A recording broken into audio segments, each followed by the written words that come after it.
thu sil nan tin en nom rum kan loya rin lo ka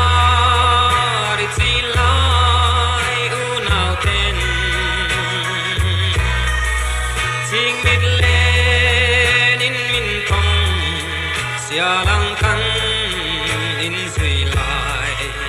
an lung lai lo sang e nang aya ka tra nan reng hian mo lo lo di chen ni ko alo en kan to na in run lam ho turin mo phe lai i vora ma se chu nu lung lian sang chuan e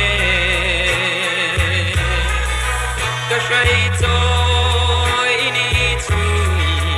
ya ni chai lai phal chu ka thang rong lo ti e nang aya ka tra nan reng hian mo lo lo di chen ni ko alo en kan to na ke min di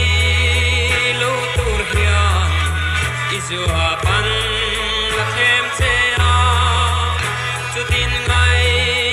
lung min her san ta tu na lung thirin min ao to lo la ke song mi pom lai kan ya sin nang aya ka tra nan reng hian mo lo lo di chen ni ko alo en kan to na tua tir di samang chen meu ero a har tri chui thang val ko tuyang kan ne me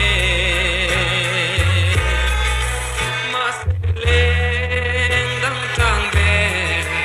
in ke zong ka leng ka ni se lang su hun hui